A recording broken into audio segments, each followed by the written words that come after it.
गांव के एक कोने में स्थित एक छोटी सी सुनार की दुकान थी, जहां आरव नाम का एक लड़का अपने दादाजी के साथ काम करता था।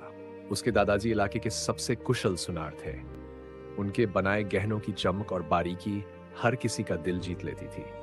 लेकिन आरव, जो अब बड़ा हो रहा था, के मन में दुनिया और जिंदगी को लेकर कई सवाल थे। एक शाम जब सूरज ढल रहा था और दुकान की रोशनी हल्की पड़ने लगी थी, आरव ने झिझकते हुए पूछा, दादाजी, क्या मैं आपसे कुछ पूछ सकता हूँ? दादाजी, जो गहनों को संवारने में व्यस्त थे, ने अपनी नजरें उठाई और मुस्कुराए। पूछो बेटा, आरव ने हल्की आवाज में कहा। दादाजी, इस दुनिया में इंसान की असली कीमत क्या होती है? कुछ लोग इतने इज्जतदार क्यों होते हैं और कुछ की जिंदगी इतनी सस्ती क्यों लगती है? ये सवाल सुनते ही दादाजी थोड़ा चौंके। उन्होंने आरव की तरफ ध्यान से देखा। कुछ पल तक उन्होंने कुछ नहीं कहा, जैसे जवाब सोच रहे हों। फिर उन्होंने अपनी कुर्सी से उठते हुए कहा, बहुत गहरा सवाल है बेटा। आओ, मैं तुम्हें इसका जवाब दिखाता हूँ। दुकान के कोने से दादाजी ने एक साधारण सोने की छड़ उठाई और आरव के हाथों में थमाते हुए पूछा, बताओ, इसकी क्या कीमत होगी?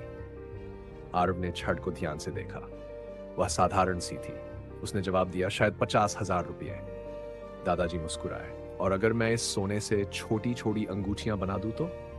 आरव ने थोड़ा सोचते हुए कहा, तब तो इसकी कीमत और बढ़ जाएगी, शायद 1 लाख रुपए या उससे भी ज्यादा। दादाजी ने सिर हिलाया।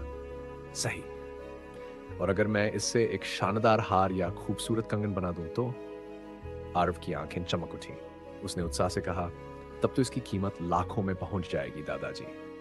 दादाजी ने एक गहरी सांस ली और प्यार से आरव के सिर पर हाथ रखते हुए बोले, देखो बेटा, ये सोने की छड़ एक इंसान की तरह है। इसकी कीमत इस बात पर निर्भर करती है कि इसे कैसे निखारा जाता है।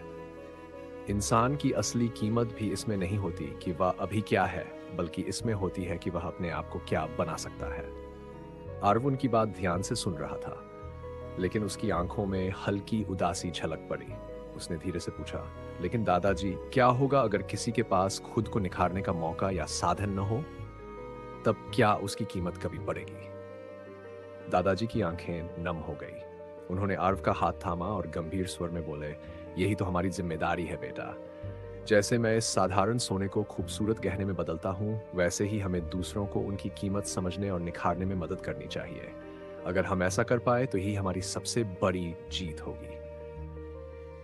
आरव को दादाजी की बात समझ आ गई। उसने सोने की छड़ को देखा और अब वह उसे साधारण नहीं बल्कि असीम संभावनाओं से भरी चीज लग रही थी। उस दिन बाद आरव ने न केवल गहनों को तराशने में मन लगाया, बल्कि खुद को और दूसरों को बेहतर इंसान बनाने में भी जुट गया। मूल्य, इंसान की असली कीमत इस बात पर निर्भर करती है कि वह खुद को कैसे निखारता है। और जब हम दूसरों की मदद करते हैं तो उनकी चमक हमारी जिंदगी को भी रोशन कर देती है।